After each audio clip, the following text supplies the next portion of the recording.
பெருந்தலைவர் காமராஜர் அவர்களினுடைய வம்ச வழி பேத்தியாகிய நான் இன்னைக்கு ஐயா கர்மவீரர் அவர்களுடைய ஆசிகளோடும் அவர்களுடைய ஆத்மாவினுடைய பெரிய ஆசிகளோடும் கொள்கை தலைவராக அவரை தேர்ந்தெடுத்திருக்கின்ற இன்னைக்கு குடும்ப ஆட்சியை வேரோடு அறுக்கக்கூடிய ஒரு இளைய தலைவராக மக்கள் அத்தனை பேரும் ஒரு மாற்றத்திற்கான ஒரு தலைவராக இன்னைக்கு இருக்கக்கூடிய புரட்சி தளபதி நம்மளுடைய தமிழக வெற்றி கழகத்தின் தலைவர் அவர்களை சந்தித்து இன்று நான் கட்சியில் என்னை இணைத்துக் கொள்கிறேன்.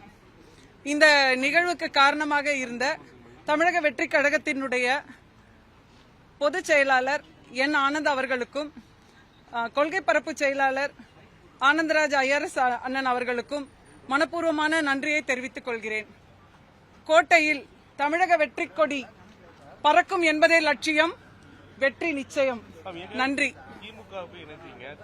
ஆமா, திமுகவில் 10 ஆண்டு காலமாக எந்த பொறுப்பும் இல்லாம தான் அதுல நான் பயணிச்சுட்டு இருந்தேன்.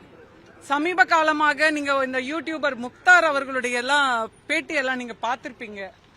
எவ்வளவு தரக்குறைவாக நம்மளுடைய முன்னாள் முதல்வர் காமராஜர் அவர்களை பேச முடியுமோ அவ்வளோ கேவலமாக பேசி இருந்தாரு. அதற்கு எத்தனை விதமான எதிர்ப்புகளும் போராட்டங்களும் அவரை கைது செய்ய சொல்லி எவ்வளவோ நாங்க போராடினோம். ஆனா திராவிட முன்னேற்ற கழக அரசு அதை கண்டு கொள்ளாமல் அவருக்கு பாதுகாப்பு கொடுத்து அமைதியாக இருந்தாங்க. அந்த கட்சியில இருக்கக்கூடிய நாடார் பிரதிநிதிகளும் எல்லாருமே அமைதியா இருந்தாங்க. அதை பார்க்கும்போது எதுக்கு நம்ம இன்னும் அந்த கட்சியில டிராவல் பண்ணணும் அப்படின்னு ஒன்று தோணுச்சு. இன்னைக்கு இளைஞர்களுடைய விடிவெளியாக இருக்கக்கூடிய ஒரு தலைவரை நம்ம ஆதரிக்கணும்னு தோணுச்சு.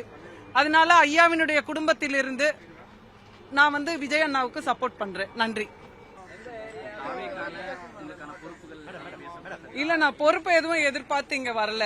அண்ணனுடைய வெற்றிக்கு ஒரு 3 எலெக்ஷன்ல நான் ஒர்க் பண்ணியிருக்கேன். அவங்களுடைய வெற்றிக்கு என்னால முடிஞ்ச உதவிகளை என்னால செய்வேன்.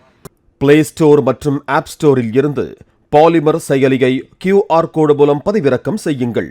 செய்திகளை உடனுக்குடன் பெறுங்கள்.